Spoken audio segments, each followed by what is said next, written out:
Hey, it's Rebecca, and you're listening to Resilient by Design. Today I'm diving into presentations, but more specifically, I want to share with you exactly how you can prepare your clients for a presentation day.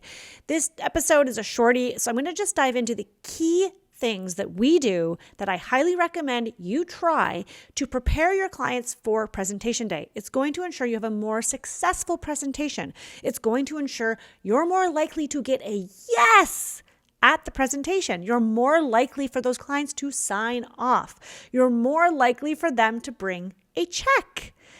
These are the things that I do inside my interior design business. And in fact, we just did a presentation yesterday that was a huge hit. I'm not going to lie. Of course, there's a couple revisions, but in general, it went so smooth. And in reflection, it's because we do such a good job now of preparing our clients so they know exactly what to expect on the day of presentation. So here we go. All right. I'm Rebecca Hay, and I've built a successful interior design business by trial and error, podcasts, online courses, and so many freaking books. Over the last decade, I've grown from an insecure student to having false starts to careers, and now I'm finally in the place where I want to be. Throughout my journey, it's been pretty obvious that I'm passionate about business and helping other entrepreneurs do the same. Each week, I'll share tangible takeaways from my own experience and the experiences of other badass women to help you build your confidence and change your business. So, how do you prepare your client for presentation day? It's exciting. Maybe you've never done this before and you're like really intrigued by this idea of having clients in, showing them everything, laying it out on the table, having presenting pictures on a big TV screen. When I started in this industry, I have to tell you, this was not a thing. This didn't really exist. It was maybe some of the bigger commercial firms that did this. I really didn't know any designers until I started to learn about it from one person and another, and people were starting to experiment with doing this inside their business. Fast forward to I eventually incorporate it into my business. It did not look, when I first started, like it does today. And so what I mean by that is if you've never done a presentation before, don't worry about getting it perfect. Don't worry about making it like the be all and end all where the client signs off and says yes and everything is perfect and you capture every detail. Just start. Truthfully, it's progress over perfection. You guys know I say this all the time, but it's true. My first few presentations, some parts of them were wins, other parts of them were total fails. And I started to learn by trial and error with every presentation. One, I was like 200,000 over budget. I know, don't even ask. Shit show. One of them, I expected my team and I thought that they had it. And instead we all ended up staying in the studio till 1:00 the night before the presentation. One of them, the client came in and was like, this isn't at all what I asked for. You name it, has happened to me. And so with every single time, I've learned and I've taken something from that learning and I've put it into our process. And what is so important about having a process that you follow is that every time you just make it better. So instead of reinventing the wheel with every presentation, we literally pull out our checklist. All right, we're gearing up for presentation. Let's pull up our checklist team and let's go through. Let's assign individual tasks to people on the team. When is it going to be done by? What needs to happen so that we are ready to go for presentation and nothing gets missed? And then after that presentation, we'll have a debrief and be like, what didn't work? Where do we screw up? What do we want to tweak or change? There's always something. But if you don't get it on paper or in digital format, then every time you go to do it, you're going to forget something. You just are. It's like having a to-do list. If you don't reference that to-do list and you just leave it up to your brain, you're probably going to miss something. Don't leave it up to chance. Also, get that crap out of your head and onto paper or in a Google Doc so that somebody can come on board with you and help you, whether it's a virtual assistant, whether it is a junior designer. It could even be an intern. It could be an office manager. It could be anybody who you want to help you. If you have it on paper, they don't need to read your mind. When I first started hiring, I fell into that trap that most entrepreneurs do when they've never hired before. and they're nervous about money because, like, let's face it, you're not really making a lot of it. But your expenses are low. So you think, okay, like I can probably afford to hire and I can charge up to my client and blah, blah, blah. And I would get so frustrated with my interns, my junior designers, because they weren't taking the next step to move the project forward or taking initiative. And I thought I was just making bad decisions in hiring. But actually, in hindsight, I wasn't setting them up for success. They didn't know what I needed them to get ready for presentation. We were kind of inventing it as we went along. And I would get frustrated that they didn't know that I wanted it done a certain way. But in reflection, I hadn't actually outlined how I wanted them to do the thing. So that's why having a process for every step in running a project is so key. And today I want to really talk about clients, because that's what we do this for. That's why we're here. We're not just here to serve our own ego. And okay, I guess a little bit we want to make beautiful spaces because it's so damn satisfying, especially when you see that pretty picture that you've hired a professional to take. And if you haven't done it yet, you'll get there and you see it and it looks amazing. And maybe you get it in a magazine. It's like, oh, that feels amazing. But ultimately, we only exist because clients are willing to hire us. So we need to give them the most incredible experience. So in order to prepare your client, I have a list of things that we do that I'm going to share with you now. If you're walking or driving, just listen to this episode. You may want to go back. It is a shorty, so it won't take long. I'll dive right in, and you're probably going to want to take notes because these are some of the things that we prepare our clients with or for so that presentation day runs smoothly. So we've done everything. The team is ready to go. When we are about 80 to 90% ready, meaning we've done most of our selections, most of our plans have been created in AutoCAD, any elevations, we've started pricing things, we know that we are 80 to 90% ready to show our clients, that is when we reach out to our client. I've made the mistake of booking a presentation date the day they hire me. Okay, this is great. It's January 1. Okay, that's not ever going to be January 1 because that's a holiday. So let's get real, Rebecca. It's January 15th because really nothing happens the first week of January. And then the second week of January is like we're all just kind of getting back into it. So we're probably just starting a project January 15th. I digress. February, March, April. Let's say we want 3 months to pull together the design before we do our presentation. And we've got all of our processes in place internally so we know what we need to do in those 3 months. All of our checklists are ready. We don't tell the client, we're going to present April 15th. Why? Well, life. Shit happens. You might get another big project, or the project you thought was going to be finished isn't finished, or maybe your designer quits, or maybe you get sick, or maybe there's a million and one things that could go wrong. I made the mistake of saying this is the presentation date and then scrambling and being super stressed to try and make it work. I don't do that anymore. I will tell them a rough outline. I will say, typically it takes us 3 to 4 months. I mean, based on the scope of the project, it could be 4 to 5 weeks, depending on what size of project you're working on. I used to say 4 to 6 weeks. Oh, it's so funny. Little young Rebecca thought that she could design a whole house in 4 weeks while also doing other projects. Like I had the worst sense of timing and how long it took me to do things. Wow. So anyways, let's say we think it's 3 to 4 months. We'll let them know it's typically about 3 to 4 months. So we're looking at probably mid to late April, maybe into May, but we will let you know closer to the time because it's too early for us to solidify a date. Great. So you're working along, you're designing, and now it is time to book that with the client. So tip number 1,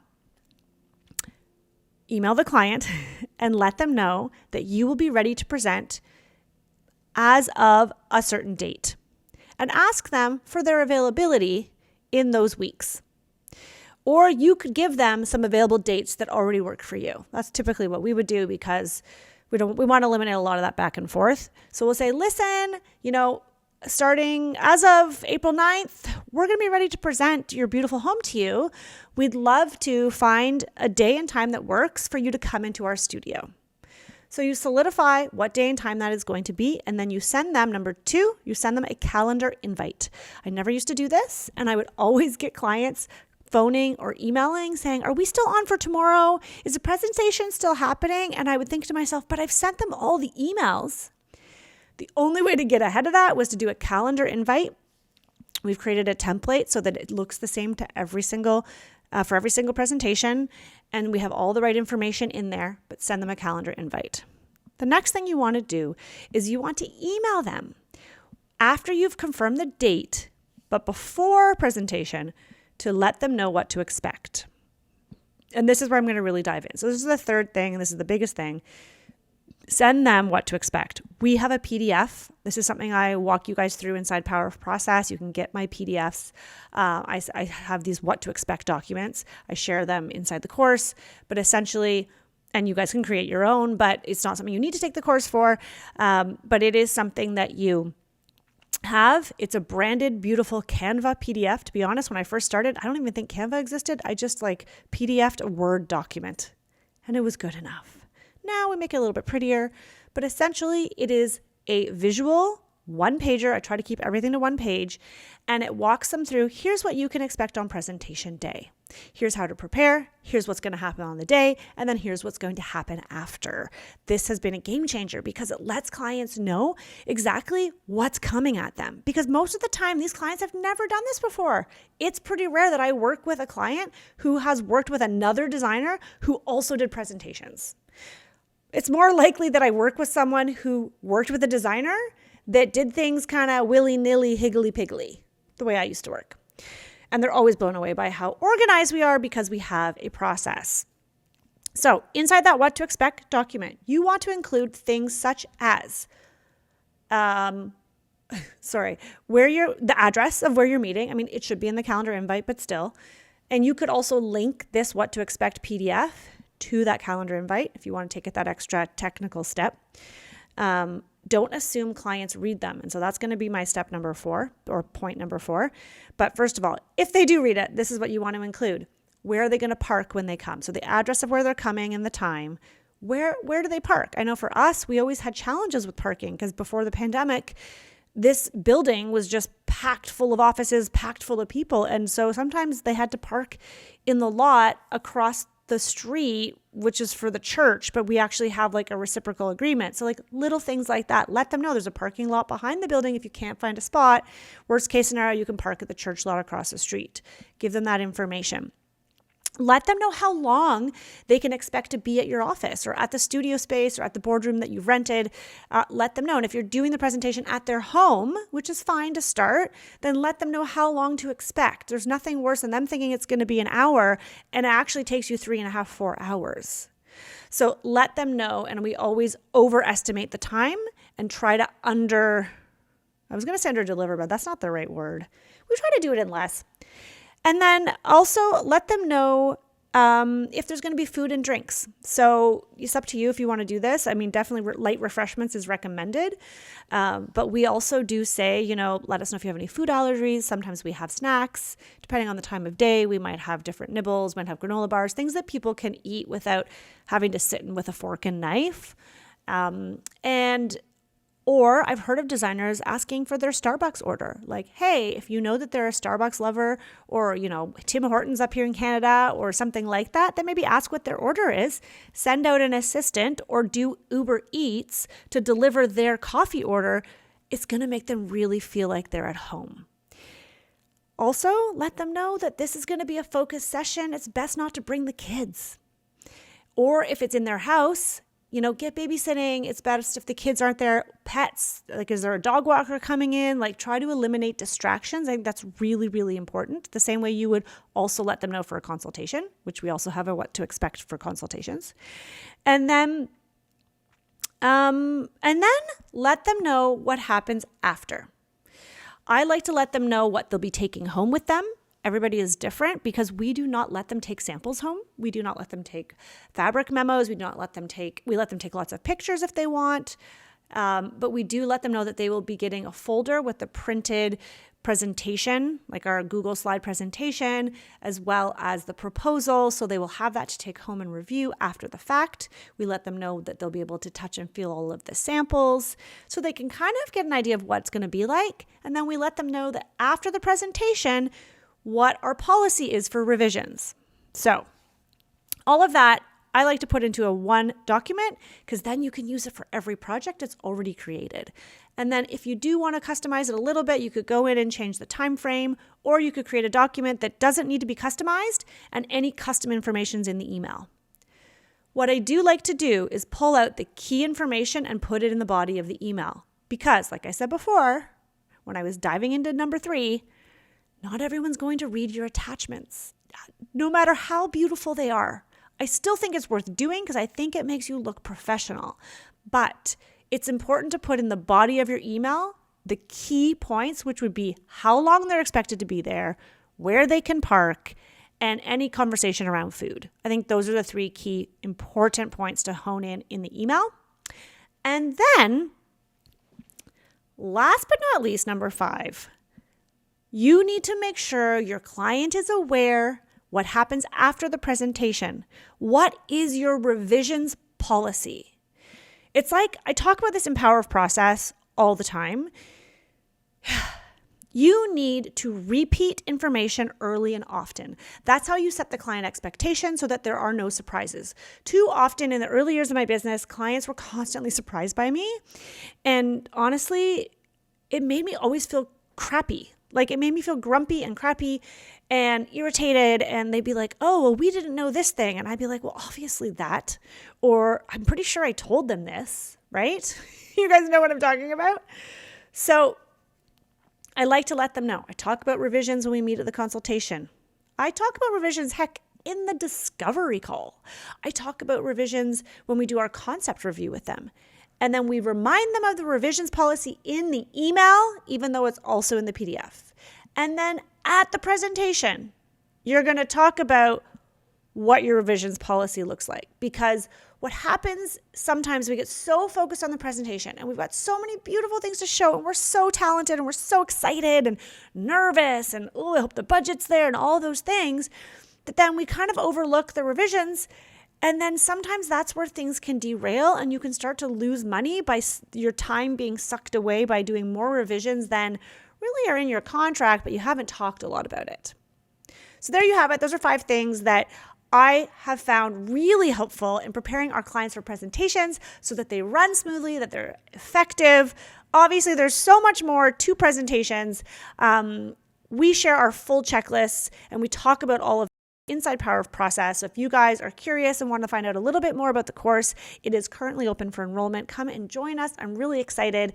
It's 6 weeks, 6 intense weeks to just totally transform your business. Find a new way of doing things so that you don't feel the chaos of running from project to project. This is just an example of one little system that you could implement in your business to make your life so much freaking easier. Anyhow, I hope you guys enjoyed this episode. Let me know what else you want to learn about presentations because I can do some more episodes like this. Okay, see you soon.